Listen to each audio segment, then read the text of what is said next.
Suivez l'entrevue avec Ready Study Go International, RSG au cœur de votre projet d'études à l'international.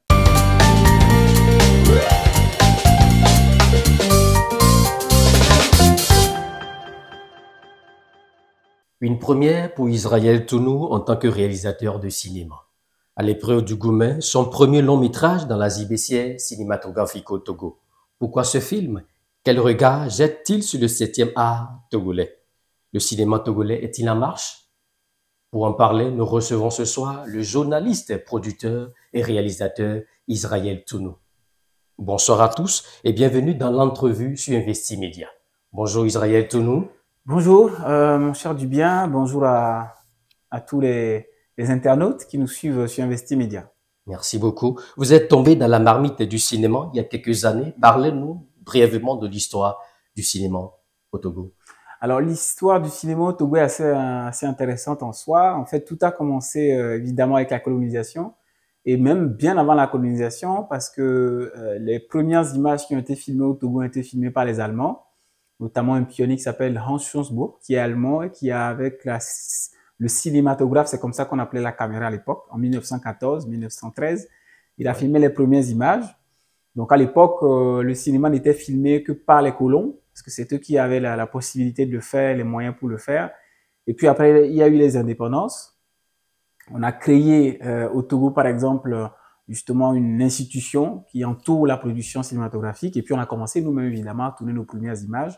C'est vrai qu'il y a eu un âge d'or dans les années 90 où on a commencé à avoir de grands films togolais produits au Togo. Je pense à Chakara, je pense à pas mal de films qui ont justement montré le Togo sur le plan international.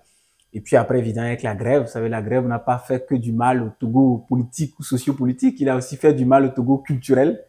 On a fait un grand pas en arrière et puis à partir des années 2000, il y a eu un regain, donc des générations qui sont succédées jusqu'à aujourd'hui. Mais on reste quand même pour ne pas dire un petit pays de cinéma, mais un petit moins pays de cinéma. Voilà. Vous êtes journaliste de formation. Comment est-ce que vous êtes arrivé à faire le cinéma? C'est la passion? C'est la passion, même quand, avant tout, je voulais avoir la passion, ou j'avais déjà la passion pour le cinéma bien avant le journalisme. Je raconte souvent cette anecdote. J'ai démarré ma carrière en 2013 en tant que journaliste animateur à LCF, la chaîne du futur, via un concours d'animation qui s'appelait Café Vac. Donc, quand je remporte à l'époque, en 2013, donc quand je suis lauréat de Café Vac, on me dit, bon, d'accord, tu as 1 an pour travailler à la télévision. Qu'est-ce que tu as envie de faire? Qu'est-ce que tu as envie de présenter? De quel sujet as-tu envie de parler? Alors évidemment, à l'époque, j'étais très fan de sport aussi, ça les gens ne savent pas. Ah bon? Donc j'ai dit, ok, j'aime beaucoup le sport, je vais soit parler de sport, mais on me dit, bon, écoute, il y a déjà quelqu'un qui parle de sport, donc il faut que tu parles d'autre chose. Je dis, ah tiens, ma deuxième passion, c'est le cinéma, donc je vais parler de cinéma. Donc oui, le cinéma et moi, c'est une histoire qui est plus vieille que la télé et moi, ou que les médias et moi, voilà. Alors, à l'épreuve du Goumen, c'est le titre de votre tout premier long métrage. Pour monsieur et madame tout le monde, qu'est-ce que cela signifie concrètement? Ça signifie d'abord que je passe derrière la caméra, déjà parce qu'ils me connaissaient en étant devant la caméra. Ouais. Ça signifie aussi que je fais un film long qui peut passer au cinéma, donc dans les salles de cinéma ou éventuellement à la télévision.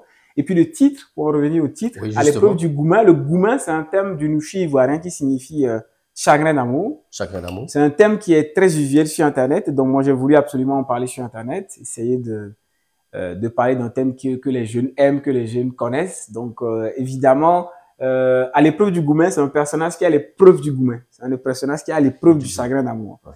Donc c'est 2 amis en fait qui se rendent compte qu'ils sont tombés amoureux de la même fille. Et donc, la fille va choisir un des deux. Évidemment, elle ne pourra pas choisir les deux. Et donc, si elle choisit un, l'autre va avoir un chagrin d'amour. L'autre, c'est le deuxième qui, justement, va avoir mal de ne pas avoir été choisi par celle qu'il aimait. Donc, voilà, c'est un peu ça l'épreuve du Goumen. C'est un peu ça la signification du titre. Et voilà. Que répondez-vous à ceux qui disent que l'autre qui a eu ce chagrin-là, c'est Israël Tounou? Peut-être que c'est vrai, peut-être que l'autre qui a eu ce chagrin, c'est Israël Tounou. Mais tout compte fait, c'est une histoire qui nous arrive à tous. Hein. Les gens se retrouvent pas, juste moi, je me retrouve dans cette histoire parce que c'est vrai qu'elle, d'une part, elle est un peu inspirée de mon vécu, c'est vrai. Mais d'autre part, chacun se retrouve, on a déjà tous eu un Goumen dans nos vies. Ouais. Et voilà, je le raconte avec beaucoup de plaisir. Alors Israël, qu'est-ce qui vous a poussé à réaliser ce film? Alors, la première raison qui m'a poussé à réaliser ce film, c'est d'abord que le cinéma est une industrie. Sous d'autres cieux, c'est une très grosse industrie. En Afrique, le cinéma a beaucoup de mal à poser les bases de son industrie. Bon, il y a plusieurs raisons. Mais pour moi, l'une des raisons que j'ai identifiées, c'est que le cinéma est impopulaire. C'est-à-dire que c'est un art ou une industrie ou une discipline artistique que les gens ne connaissent pas et que les gens n'ont pas l'habitude de consommer. Donc, première chose, il faut créer l'envie de consommer du cinéma. Et pour créer l'envie de consommer du cinéma, il faut faire des films qui vont plaire au public. Des films dans lesquels les gens se retrouvent. Quand vous parcourez Internet chaque jour, depuis quelques années maintenant, vous allez forcément croiser le mot Goumen chaque semaine. Ça veut dire que le mot Goumen en soi, chagrin d'amour d'ailleurs, comme je le disais, c'est un terme donc qui est usuel, qui est populaire. Donc si on va faire un film, faisons un film sur quelque chose qui est populaire. Comme ça, on n'a pas trop besoin de vendre le film se vend tout seul. Donc j'ai vraiment voulu faire ce film pour poser les jalons de l'industrie de demain, parce que l'industrie de demain doit pouvoir faire des films qui plaisent au public. Et donc, la deuxième raison, c'est que je suis un grand amoureux des salles de cinéma. Un grand amoureux des salles de cinéma. On a eu une époque, une âge d'or des salles de cinéma en Afrique. Ensuite, cet âge d'or, malheureusement, est passé. Et puis, aujourd'hui, il y a un regain. Les salles de cinéma réouvrent leurs portes à nouveau en Afrique. Mais dans ces salles de cinéma, 90%, parfois 100% des films sont des films étrangers, essentiellement des films occidentaux. Donc, si vous voulez, dans une perspective économique, c'est une forme de non-sens. C'est-à-dire que nous sommes les consommateurs, et lorsque nous payons de l'argent pour regarder des films, nous regardons des films qui viennent d'ailleurs. Donc, c'est une logique qui est une perte d'argent pour notre économie, en fait. Donc, pour compenser cette perte d'argent, il faut créer des films par nous-mêmes. Comme ça, on est sûr que quand les gens viendront voir les films dans les salles de cinéma, vont payer leur ticket, le cycle va être l'argent remonte de l'exploitant et revient au pays. Donc, l'argent que nous payons nous-mêmes nous resserre à nous-mêmes et sert à payer des Togolais qui sont dans le cinéma. Donc, c'est les deux raisons qui m'ont poussé. Donc, la première, absolument, commencer à créer des films ou à fabriquer des films qui vont plaire au public, pas des films qui ne les intéressent pas des films qui sont trop éloignés d'eux, mais des films qui racontent leur vie, racontent leur quotidien, Films d'actualité. Des films d'actualité, exactement, qui se basent sur l'actualité. Et puis la deuxième, dans une économie des salles de cinéma qui commence à naître en Afrique, où 90% des films sont des films des autres, évidemment, il y a un gros manque à gagner pour les Africains. Et ce manque à gagner, il faut le combler en fabriquant nos films et de telle sorte que nos films puissent être dans nos salles de cinéma et que nos compatriotes aillent les voir. Alors, quelles sont les difficultés que vous avez rencontrées en réalisant ce long métrage? Le premier, c'est l'investissement. C'est-à-dire l'économie. L'économie du cinéma. En réalité, dans l'argent, c'est ça? L'argent, exactement. Dans les autres pays, le circuit de financement d'un film est déjà un mélange entre du financement privé, donc d'investisseurs privés, et du financement public, d'investisseurs, si tu veux, de l'État, quoi, tout simplement. En France, par exemple, c'est un système qui est encore plus poussé. C'est-à-dire que ce système est tellement plus poussé qu'il permet justement de pouvoir assurer la fabrication d'un film et l'État lui-même assure cette fabrication et ensuite des investisseurs privés mettent de l'argent. La première difficulté qu'on a en Afrique, c'est qu'aujourd'hui, presque dans tous les pays africains, à l'exception peut-être du Sénégal ou de la Côte d'Ivoire, qui sont en fait des exemples cinématographiques dans la sous-région. Aujourd'hui, au Nigeria, par exemple, même au Nigeria, l'État, justement, là où je veux en venir, c'est que l'État ne met pas de l'argent dans les films. Parce qu'au Nigeria, par exemple, le système de financement privé est tellement fort que, si tu veux, les cinéastes n'ont pas besoin de l'État. Mais dans des pays francophones, tu sais que nos économies sont toujours un peu en arrière, la Côte d'Ivoire, justement, le Sénégal, l'État aide. Mais ici, au Togo, l'État n'a pas aidé à faire ce film. L'État nous promet, effectivement, on a voté effectivement à la loi qui prévoit, l'année dernière, justement, à l'Assemblée nationale, qui prévoit justement de créer un fonds national du cinéma qui va servir à financer les films. Ça reste toujours la volonté, hein? Ça reste toujours la volonté, mais pour le moment, on n'applique pas encore cette volonté. Donc, effectivement, ce fonds n'existe pas encore. Donc, pour revenir à votre question, ce qu'on a dû faire pour aller preuve du Goumen, c'est qu'on a fait du financement privé, tout simplement. Il y a 2 sociétés de production qui ont produit le film, donc qui ont investi de l'argent venant de leur caisse directement. Togo Ciné-Salle, qui est une société de distribution et de production, qui est ma société, voilà, et qui est la société, et ensuite la société Académie Méliès Studios, qui est inspirée donc d'un projet qui s'appelle Académie Méliès, qui est une boîte franco-togolaise. Donc, c'est 2 boîtes de production qui ont mis de l'argent dans ce film, complètement sans financement privé. Donc, le premier, il est financier. Vous voyez, vous mettez de l'argent dans un système qui n'est même pas encore rodé et vous ne savez même pas si vous allez récupérer votre argent. C'est une grosse prise de risque. Donc, ça a été la première difficulté. La deuxième, c'est les décors. Parce que quand vous tournez au Togo, dans un pays comme le Togo, vous allez souffrir pour les endroits où il faut tourner. Soyez plus clair. Voilà, c'est-à-dire qu'en fait, le public n'est pas habitué à prêter son cadre pour tourner des films. Ouais. Parce que des films, déjà, on en tourne, mais on n'en tourne pas beaucoup.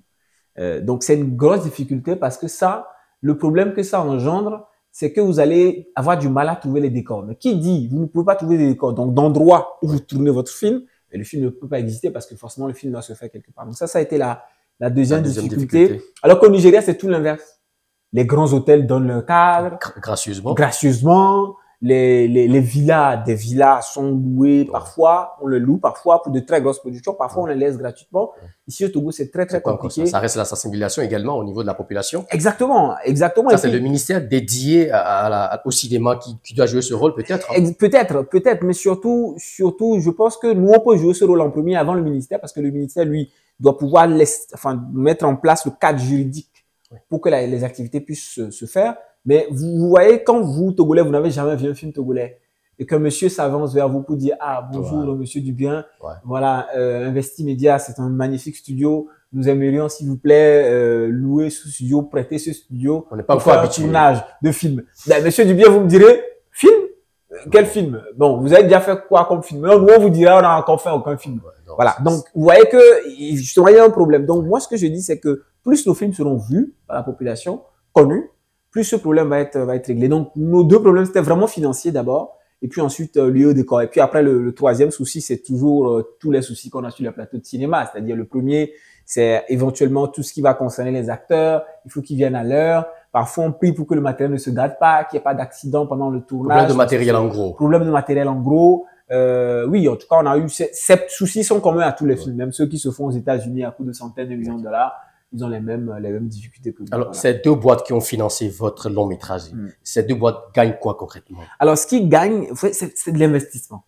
Vous savez, toutes les sociétés de production dans le cinéma sont des sociétés pionnières. C'est des sociétés qui, aujourd'hui, la banque est un domaine économique extrêmement rentable. Très rentable. Qui attire tous les investisseurs. L'immobilier est un domaine qui attire tous les investisseurs. Forcé. Toujours. Pourquoi? Parce qu'aujourd'hui, ces domaines ont prouvé leur valeur au fil des dizaines d'années qui ont suivi. Et aujourd'hui, ils sont arrivés à des étapes de maturité où tous les investisseurs veulent investir de l'argent parce qu'on est sûr que ça va rentrer. Ce n'est pas le cas du cinéma en Afrique. Le cinéma en Afrique est un domaine, pour le moment, où il n'y a quasiment pas d'investisseurs. Et ils ont raison.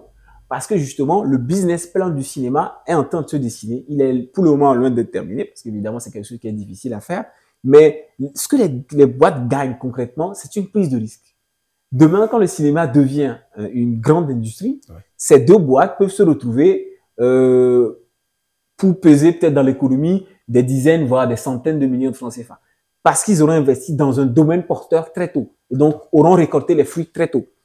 Mais ils peuvent aussi perdre de l'argent. C'est ça tout le risque. C'est ça le risque, en fait. C'est tout le truc de l'investissement.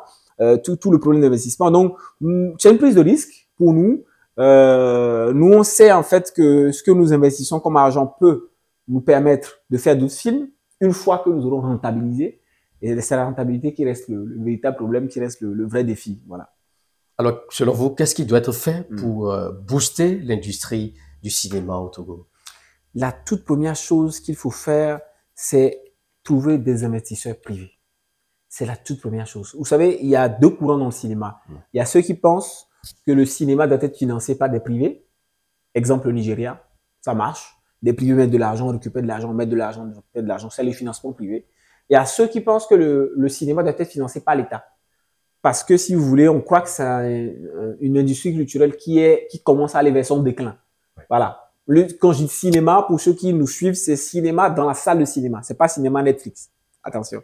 Parce que cinéma Netflix, c'est pas tout à fait du cinéma, c'est de la vidéo à la demande. C'est un peu différent. C'est comme une télévision sur téléphone. Tout à fait. Le cinéma, c'est toute une industrie. Et le cinéma dont je parle, c'est les salles de cinéma. C'est quand vous allez dans une salle de cinéma, vous payez toute une chaîne. Quand vous regardez un film sur Netflix, vous ne payez que les informaticiens qui mettent le truc dans votre application. Alors que quand vous achetez un ticket au cinéma, vous payez le salaire de la personne qui vous a vendu le ticket, des personnes qui projettent les films, des gens qui font les pop-corn, du gardien de sécurité qui garde la salle de cinéma. Le staff en gros. Le staff en gros, et même plus grand, toute l'équipe du film. Donc, le cinéma, salle de cinéma est en train de disparaître. Et donc, certains pensent, le deuxième courant de pensée, ils pensent qu'il faut absolument que ce soit l'État qui finance. Il y a la troisième catégorie qui pense qu'il faut faire un mix des deux. Moi, je fais partie de la première catégorie. Je pense que c'est les privés qui peuvent sauver le cinéma en Afrique. Pourquoi? Parce que les États ont tellement de problèmes. Ils ont tellement de routes à construire. Ils ont d'autres priorités. Hein. Ils ont tellement de priorités. Ils ont tellement de routes à construire. Tout à fait. Des hôpitaux. Des hôpitaux à construire. Parce que justement, le système social est un peu en faillite. Que moi, je pense que nous qui sommes passionnés de cinéma, qui voulons faire du cinéma, nous voulons faire du cinéma une industrie, c'est à nous donc, le premier besoin aujourd'hui, c'est des investisseurs privés. Comme nous, qui décidons de mettre de l'argent, peu importe combien, pour commencer petitement, un peu d'argent dans un film qui, lui, va être rentabilisé pour qu'il puisse récupérer la rente, quoi, tout simplement récupérer le surplus. Ça, c'est le tout premier besoin. Le deuxième besoin, en réalité, c'est que le cinéma trouve les moyens d'être exploité. Les salles de cinéma ne suffisent pas. Les télévisions ne suffisent pas. Donc, il faut qu'il y ait aujourd'hui... Est-ce que nous en avons, les salles de cinéma au Togo? Oui, il y en a 2. Au Togo? Ouais, il y en a 2 au Togo. Il y a les salles Canal Olympia. On va dire 3 même, avec la salle de l'hôtel 2 février. Donc, il y a la salle Canal Olympia Godopé, qui est en centre-ville, qui est construite sur le même site que le cinéma Le Togo. Il y a la salle Canal Olympia Millet, qui est tout au nord de la ville à Agoué, au niveau de Kakaveli, juste rattaché ou presque en face du marché de Kakaveli, dans l'espace de la Blue Zone de Kakaveli. Et puis, il y a la salle Concorde de l'hôtel du 2 février, qui est une salle qui fonctionne les samedis, dimanches, donc uniquement le week-end, qui est dans le hall. C'est là où justement vous avez fait la première sortie. C'est ça, la première sortie exactement. Ouais. Et justement, hier, je discutais avec un monsieur qui est au sujet justement des salles de cinéma, qui travaille dans une grande société de distribution en France et qui a également une filiale en Afrique. Et nous discutions hier seulement, je crois, sur la nécessité des salles de cinéma. Et c'est là où je dis que le premier besoin, c'est un besoin d'investisseurs privés. Parce qu'il me racontait qu'en fait, les salles de cinéma, dans d'autres pays, c'est des groupes qui financent. Les salles Canal Olympia, certes, ont été financées par un grand groupe, le groupe Vivendi, donc qui appartient à M. Vincent Bolloré. Donc, c'est les salles Canal Olympia, il y en a partout en Afrique, c'est un gros investissement. Mais il expliquait justement qu'on peut adapter les besoins, adapter aussi les formats pour trouver des investisseurs locaux, par exemple, qui peuvent investir dans la construction de salles de cinéma. Après, l'idée, c'est de bien formuler le projet, de bien orienter le projet. On peut faire des salles de cinéma rattachées avec d'autres besoins, qu'il y a rattachées avec d'autres services culturels, peut-être même d'autres services économiques. Mais c'est à nous de créer un modèle économique. C'est pour ça que les investisseurs privés doivent absolument venir nous aider. Aujourd'hui, il y a 3 salles de cinéma à Lomé. Il y en a 7 autres à construire. Et aujourd'hui, pour construire une salle de cinéma, ça coûte des centaines de millions de francs CFA. Parce qu'une salle de cinéma aujourd'hui, ça a changé, c'est devenu une salle numérisée, donc les salles qui sont aux normes internationales, c'est ce que nous sommes obligés de construire aujourd'hui. On ne peut plus faire des salles analogiques, des salles d'antan à l'époque aujourd'hui. Il faut un système neuf et pour ça, c'est super important. Donc vraiment, besoin d'investisseurs privés qui veulent prendre le risque d'arriver dans un domaine qui est en construction et qui se disent, si je réussis, dans 10 ans, nous allons peser beaucoup, très lourd, et notre domaine sera viable et va attirer d'autres investisseurs sur lesquels, évidemment, nous allons damer le pion. Voilà. Merci beaucoup. Alors, vous multipliez les projections de votre long métrage dans la ville de Lomé, peut-être parce que le public togolais ne sort pas massivement. Vous confirmez? Bon, pas tout à fait. Pas tout à fait. En fait, nous multiplions les projections parce que c'est un peu ça le cinéma. Vous savez, au Togo, pour ceux qui ont l'habitude de nous suivre, quand un film sort, habituellement, il sort une seule fois. Et que les gens vont faire une avant-première. La première présentation, ça, je ne le compte pas parce que c'est quelque chose de privé. Mais la première présentation du film au public s'appelle la grande première. Et habituellement, tous mes collègues cinéastes, ou presque, le font au Palais des Congrès de Lomé. Une fois qu'ils font ça, c'est fini. Ça s'arrête là. Ça s'arrête là. Le film est mort. Le film est mort. Voilà. Le film, certes, est en vie, mais en termes de représentation, il est mort. Il est dans le tiroir. Voilà. Donc, ce que je dis aujourd'hui, c'est qu'il faut changer de paradigme. Il faut changer ce système. Et c'est ce que moi, j'ai fait. En faisant quoi concrètement? Exactement. C'est-à-dire qu'au lieu d'amener le film au Palais des Congrès, j'ai pris le risque de faire ce on fait pour un film depuis 100 ans. C'est-à-dire? Depuis 100 ans, quand on fait un film, on l'amène dans une salle de cinéma. Et la salle de cinéma en elle-même est un lieu qui fonctionne quotidiennement, où vous pouvez voir plusieurs films, ou venir voir votre film quand vous voulez. D'accord? Donc, à l'heure où il est disponible. Ce qui veut dire que c'est programmé? C'est programmé chaque semaine. Donc, à chaque semaine, on programme le film sur plusieurs jours, sur plusieurs horaires et même dans le week-end. Ce qui fait que quoi? Ce qui fait que, imaginons que j'aurais décidé de sortir mon film au Palais des Congrès un samedi soir. Et que ce samedi soir-là, vous savez très bien que la pluie ne prévient plus ces temps-ci, il pleut. Il pleut, mais des cordes. Donc, impossible pour le public de venir, mais j'ai loué le Palais des Congrès. J'ai payé tout le personnel, j'ai loué le matériel pour projeter le film, le son, l'image et tout. Et donc, c'est un investissement qui est perdu. C'est un double investissement perdu parce qu'en plus, je perds l'investissement de la soirée de projection, mais je perds aussi l'investissement du film. Parce que j'étais censé rentabiliser le film avec cette projection. Bah, moi, j'ai décidé de mettre le film sur plusieurs semaines. Et c'est pour ça qu'on multiplie les projections. Parce qu'en fait, c'est même ça le système du cinéma. On a 2 salles de cinéma, ou même 3. Ouais. C'est sorti dans 3 salles de cinéma. Donc, chaque salle de cinéma va programmer le film dans sa salle, va attendre que le public vienne, et ainsi de suite. Alors, ce qui est génial, c'est que normalement, plus le film est programmé, ça veut dire qu'il est plus vu. Ouais. Ce que j'aime dans le système du cinéma, c'est que quand on amène votre film et qu'au bout des 3 premières projections, personne n'est venu, il ne faudra pas de 4e projection. On le dégage. Parce qu'il n'est pas rentable. Parce que les gens ne viennent pas le voir, donc il ne marche pas. Mais quand on multiplie encore plus les projections, c'est que les gens continuent de venir. Donc, on sait que le premier week-end où le film est sorti dans les salles Canal Olympia, il a beaucoup marché. Donc, les Togolais sont sortis massivement pour aller le voir. Et du coup, ça fait que les autres semaines, on a continué. Et là, on entame la 5e semaine à l'affiche. C'est un record au Togo. Aucun film n'a tenu 5 semaines. Félicitations pour ça. Merci beaucoup. Donc, oui, on multiplie les projections.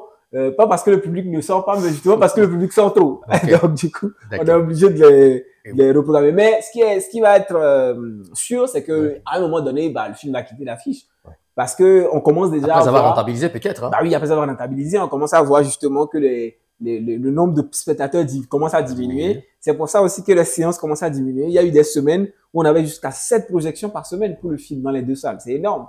7 fois. Donc, c'est un peu comme si on diffusait le film chaque jour pendant toute la semaine. Donc, aujourd'hui, on commence aussi à voir le nombre baisser. Ben, c'est normal parce que bon, les gens ont vu et tout. Tout film au cinéma commence toujours par baisser à un moment donné. Donc, voilà. Au regard de tout ce que vous venez de dire, comment voyez-vous l'avenir du cinéma togolais? Il va être difficile. Il va être très difficile. Pourquoi? Parce que quand je vois nos concurrents, moi je les appelle nos concurrents, parce que vous savez aujourd'hui, le marché du cinéma, l'UEMOA conseille beaucoup aux producteurs, aux investisseurs du cinéma de ne pas voir le marché sur leur état individuellement. C'est-à-dire, en gros, on nous explique qu'il ne faut pas considérer économiquement nos états individuellement, parce que nos états sont trop petits pour nous permettre de rentabiliser nos films. Le cinéma est une industrie lourde. Mon film est un film à très petit budget.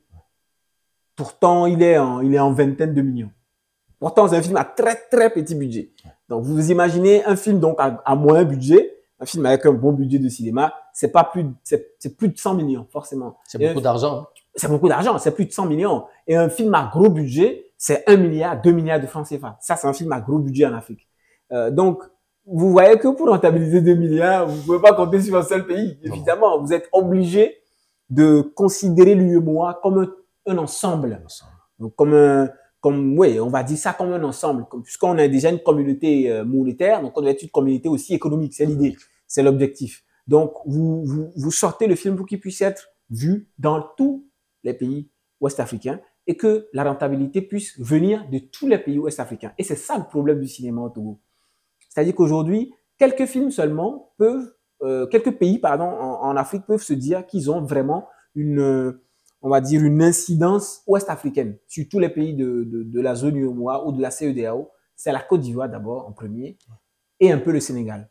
Et donc, nous, le Togo, on est assez loin dans le classement. Très loin. On est très loin. Donc, la première bataille, ça va être d'abord de convaincre nos concitoyens. Et la deuxième bataille, ça va être de se tailler une place sur l'échiquier ouest-africain au moins. Donc, de commencer à concurrencer la Côte d'Ivoire, de commencer à concurrencer le Sénégal, c'est très, très loin devant parce que ces gens-là… Il faut les moyens. Hein. Il faut beaucoup de moyens parce que eux, en plus, si vous voulez, la marmite continue à grossir. Ouais. Eux, ils continuent à grossir alors que c'est maintenant que nous, on réfléchit à démarrer. Donc, ça va être assez difficile, mais j'ai foi en la qualité des films qui sont faits au Togo. J'ai foi à la volonté de l'État peut-être aussi. Pas trop, malheureusement. parce que je sais que l'État a beaucoup de volonté, je le sais. Ils font énormément de choses. C'est l'occasion de les féliciter. Ces 2 dernières années, l'État a énormément fait pour le cinéma. On a même fait plus pour le cinéma que pour les autres arts, les autres disciplines artistiques, en gros. Même plus que pour la musique. Voilà. Mais justement, la musique n'a pas eu trop besoin de l'aide de l'État parce que c'est une industrie qui vit elle-même. C'est une industrie qui est viable toute seule. C'est une industrie qui arrive à nourrir son homme, ou du moins ses grosses stars, les grosses pointures de la musique, et tout simplement parce que ils ont réussi à trouver un modèle économique grâce au public qui est intéressant et qui permet quand même de générer de l'argent. C'est ce qu'il faut faire pour le cinéma togolais.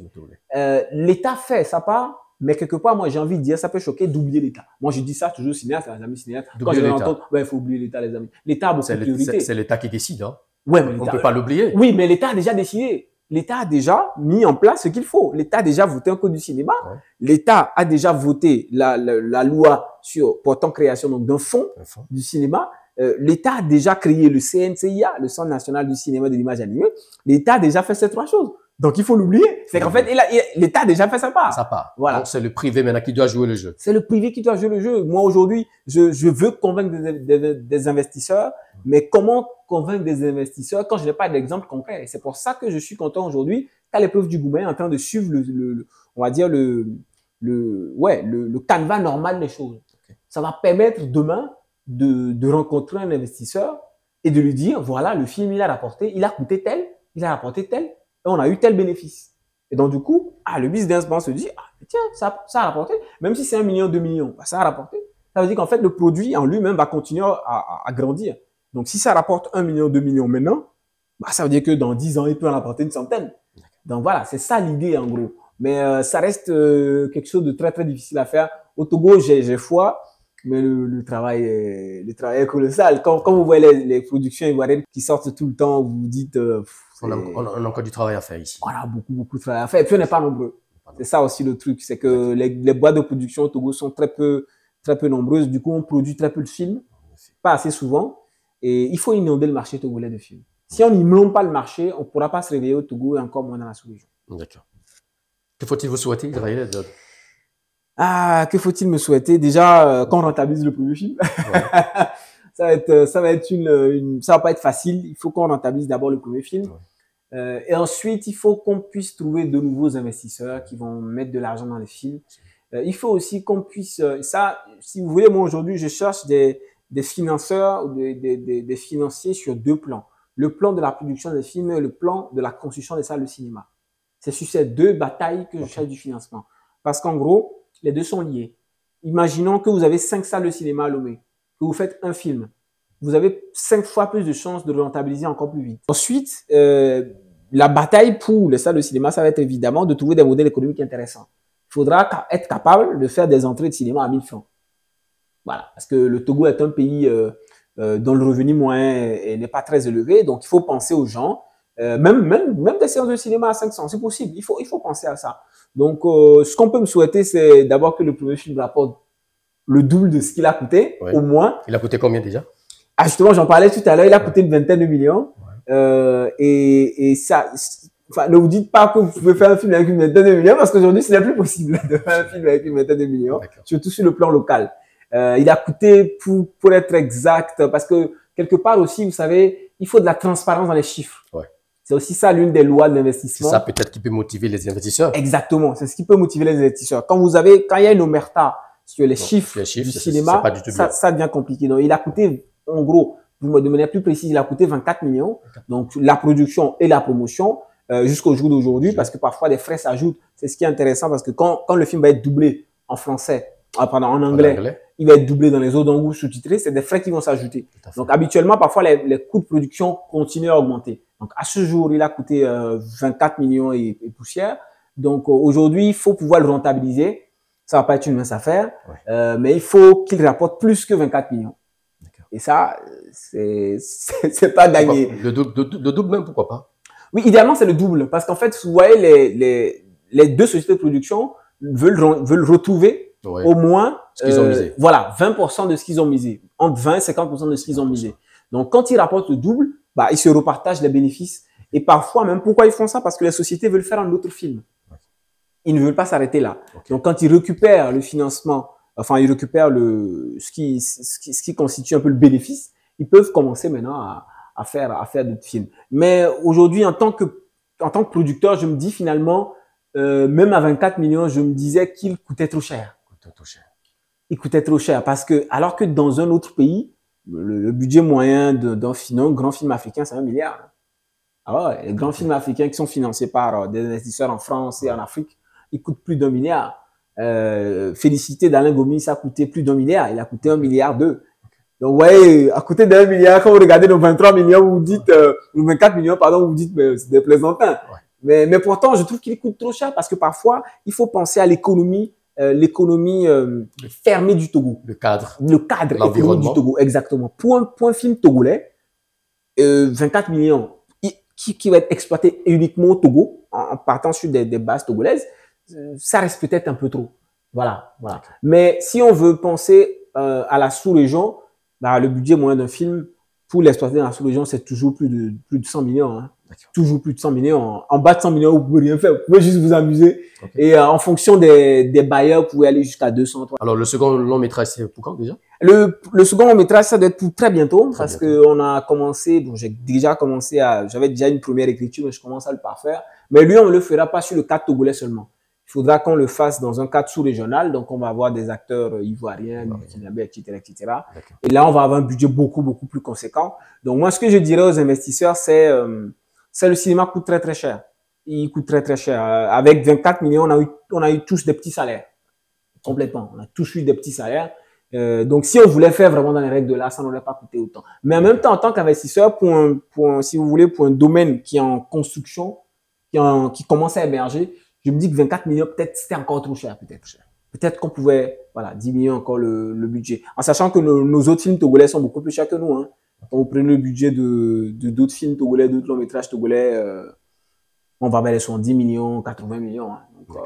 Donc on reste, et puis pour finir, le dernier défi pour un producteur, vous savez, c'est quoi le rêve d'un producteur? C'est de faire un film qui coûte très peu d'argent et qui en rapporte énormément. Bon, c'est le rêve de tout investisseur d'ailleurs. C'est paradoxal, hein? Mais oui, mais lui, il veut ça, parce que c'est paradoxal, mais c'est ce qu'il veut. C'est ce qu'il veut. Je vais donner l'exemple d'un film américain. Rapidement, le temps qui nous est imparti. Je vais donner l'exemple d'un film qui s'appelle Les Creators, de Marcus Edwards, je pense, qui est un réalisateur américain, Les Creators, qui est sorti tout récemment en salle. Il expliquait qu'il voulait que le film coûte très, très peu cher. Et donc, il a tout fait pour que le film coûte 80 millions de dollars. Le film a coûté 80 millions de dollars. Et il dit qu'il voulait que ça coûte aussi peu cher pour pouvoir avoir de la liberté. Parce que les investisseurs, quand tu lui dis investis peu d'argent, gagne gros, il est intéressé. Mais quand tu lui dis investis beaucoup, on va gagner beaucoup, il te dit, ah, est-ce que tu es sûr? Donc même aux États-Unis, en fait, les gens réfléchissent comme moi et se disent que plus le film est très bien esthétiquement, si tu gardes la qualité esthétique, mais tu as un petit budget, mieux c'est, quoi. Donc voilà, on nourrit tout ce rêve et on espère qu'un jour il deviendra réalité. Voilà. D'accord. Merci d'être passé sur notre plateau. Merci beaucoup. Un dernier mot pour cette émission? Merci. Moi, j'aimerais vraiment remercier Investimedia, hein, remercier du bien pour l'opportunité. C'est toujours important. Je dis que nous qui faisons les films, c'est pas juste grâce à nous, hein, que les films existent, c'est aussi grâce à vous, à tous ceux qui nous donnent la parole, d'expliquer ce que nous faisons. Donc, un grand merci à vous. Et à tous les investisseurs qui suivent, parce que je sais que vous suivez sur votre chaîne. Le cinéma est un domaine qui a besoin d'investissement, qui est un domaine qui va forcément être viable. Hein. Tous les grosses boîtes aujourd'hui, Netflix, Paramount, 20th Fox, même Amazon a ouvert un système de VOD. Donc, le cinéma, c'est vraiment le place to be. C'est une industrie qui sera toujours rentable. Ça allait depuis 100 ans, depuis son invention depuis 120 ans. Donc, on vous attend pour une belle aventure financière avec nous. Voilà. Alors, merci beaucoup Israël. Merci beaucoup à vous pour m'avoir invité. Voilà. Cet entretien tire à sa fin. Merci à vous de nous avoir suivis. Bonne suite de programme chez vous sur Investimedia.